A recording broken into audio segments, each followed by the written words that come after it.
رگڑ کے کچھ دودھ کا قطرہ نکالنے کی تو کوشش کرو, چکنائی نام کی کوئی چیز نہیں نکلے گی. اب سائنٹسٹ یہ تو بتا دے گا کیسے دودھ بنتا ہے بھائی, یہ تو بتا دے گا کیوں بنتا ہے, یہ کون ہے جو ہماری خدمت کر رہا ہے. یہ سائنسدانوں کا ٹاپک نہیں ہے, یہ گورے کا ٹاپک بھی نہیں ہے.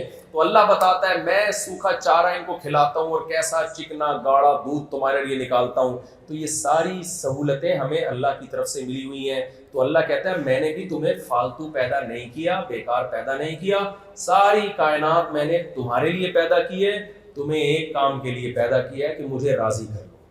وہ کام کیا ہے بھائی؟ بولتے کیوں نہیں؟ مجھے راضی کر. میں نے جس کو حرام کہہ دیا اس سے دور ہو جاؤ. دنیا کے ہر ملک کا قانون ہوتا ہے نا, لیگل انلیگل ہوتا ہے کہ نہیں ہوتا. تو آج ایک اصطلاح ہے نا بلیک منی وائٹ منی. آپ ٹیکس دیتے ہیں وائٹ منی, نہیں دیتے بلیک منی. اللہ کے یہاں بھی ایک بلیک منی اور وائٹ منی ہے. اللہ کہتے ہیں ناجائز طریقے سے کمایا سارا ٹیکس میں بھی دے دو تو بھی بلیک منی ہے, یہ وائٹ نہیں ہے. سود کے ذریعے کمایا, شراب بیچ کے کمایا, ناچ گانے. ٹک ٹاک پہ لڑکیاں کیا کر رہی ہیں؟ اپنے حسن کی نمائش کر رہی ہے دنیا میں, بے حیائی کے ذریعے پیسہ کمایا جا رہا ہے. تو ایک حدود ہے, باؤنڈری ہے, جو اللہ کو ماننے والے ہیں ان کو اس باؤنڈری کو کراس کرنے کی اجازت نہیں ہے. حلال کلو من الطیبات, پورے اسلام کا خلاصہ اللہ نے 2 لفظوں میں بیان کیا ہے. یا ایھا الرسل کلو من الطیبات, کھاؤ بھی پاکیزہ, واعملوا صالحا, عمل بھی کیسا رکھو؟ پاکیزہ. اسلام از دا نیم آف پاکیزگی. سمجھ رہے ہیں کس کا نام ہے اسلام؟ کس کا نام ہے؟ پاکیزگی. نہ عمل گندا ہو, نہ عقیدہ گندا ہو, اور نہ خوراک گندی ہو. خوراک 2 طرح سے ہوتی ہے. چوری کر کے آپ, جیسے ایک آدمی نے مرغی چوری کی نا, ادھر سے ذبح کر رہا تھا الٹی طرف سے, کسی نے بولا بھائی اس سے تو حرام ہو جائے گی. کہہ رہے پہلے کون سا حلال ہے بھائی؟ چوری کی مرغی ہے نا, وہ تو یہاں سے بھی ذبح کرو گے تو کیا رہے گی؟ کیا خیال ہے بھائی؟ تو ویسے یہیں سے چوری بھی کی ہو نا تو ذبح یہیں سے کرنا چاہیے اس کو. تو خوراک بھی کیسی ہونی چاہیے بھائی؟ جو کھاؤ وہ کیا ہے؟ پاکیزہ. تو پاکیزہ 2 طرح سے, ایک حلال مال سے کمایا ہو, نمبر 2 جیسے میں نے بتایا نا کہ زمزم بھی اگر آپ چوری کے پیسوں سے خریدو گے تو وہ آپ کے لیے حرام ہو جائے گا. بہنوں کی وراثت دبا کے زمزم خرید کے کر پی رہے ہو. بہت سے لوگ جب ابا کا انتقال ہوتا ہے تو حج پہ جا رہے ہوتے ہیں, میں کھٹک جاتا ہوں پتہ نہیں کس کی پیسوں سے جا رہے ہیں. بہنوں کی ہڑپ کر جاتے ہیں, وراثت دیتے نہیں ہیں, مہر کھا گئے.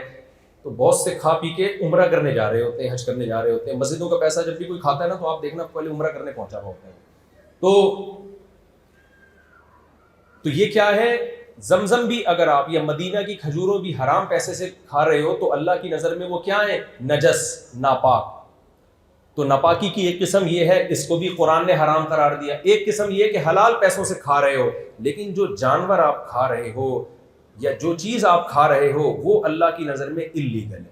خنزیر کا گوشت کھا رہے ہو یا مردار کھا رہے ہو, جانور باقاعدہ ذبح نہیں ہوا, اللہ کا نام لے کے اس پہ گلے پہ چھری نہیں چلائی گئی, تو یہ بھی کیا ہے؟ اللہ کی نظر میں نجس. ہمیں کتے بلی کھانے کی اجازت بولو نہیں ہے, سانپ بچھو کھانے کی اجازت نہیں ہے.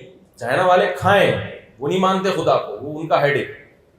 تو یہ ہے خوراک سے اس کا تعلق. یہ اسلام کا خلاصہ بس میں آخر میں پیش کر رہا ہوں. دوسرا کام کیا ہے؟ عقیدہ بھی نجس نہ ہو. اللہ کہتے ہیں جس کی زندگی میں شرک ہے اس کا عقیدہ نجس, ناپاک. اللہ کو اس سے بہت غیرت آتی ہے کہ اپنی جیسی مخلوق کو جو کمزور اور عاجز ہے تم کیسے اس کے سامنے جھک جاتے ہو. تم آسمان کی بلندیوں سے زمین کی پستیوں میں چلے گئے, اپنے ہاتھ سے پتھر تراشا اسی کے سامنے جھک گئے. کسی بزرگ کو مزار میں دفن کیا, وہ بھی تمہاری طرح کے انسان کھاتے پیتے اسی مزار کا طواف کر رہے ہو, اسی کے سامنے جھک رہے ہو. یہاں اکثر میں ایک واقعہ سناتا ہوں, ہمارے جاننے والوں میں ایک شخص کو فالج ہو گیا, آدھا دھڑ کام نہیں کر رہا تھا, بہت علاج کرایا ٹھیک نہیں ہوئے. تو انہوں نے کہا مجھے کسی نے بتایا فلاں بابا کے مزار پہ جاؤ گے تو وہ ٹھیک کر دیں گے. میں نے کہا بھائی وہ جو بابا تھے, بزرگ تھے, جب وہ قبر کے اندر گئے ہیں کیوں گئے ہیں؟ کیا ان کا کوئی دھڑ کام کر رہا تھا؟ انہوں نے کہا نہیں. میں نے کہا ان کے دونوں دھڑ کام نہیں کر رہے تھے نا, تو جس کے دونوں دھڑ کام نہ کر رہے ہوں وہ اس کا دھڑ کیسے ٹھیک کر سکتے ہیں جس کا آدھا دھڑ کام نہ کر رہا ہوں؟ کیا خیال ہے بھائی؟ نہیں آئی میرا خیال ہے بات. میں نے کہا تمہارا آدھا تو پھر بھی کام کر رہا ہے, ان سے تو پھر بھی تم کیا ہو؟ وہ تمہارے پاس آتے تو کوئی لاجک بنتی کہ یار تیرا میرے دونوں کام نہیں کر رہے دھڑ, تیرا آدھا کام کر رہے تو آدھا میرا ٹھیک کر دے. تم ایسے کے پاس جا رہے ہو جو تم سے بھی بڑے عاجز ہیں. تو مخلوق سب ایک جیسے عاجز ہیں.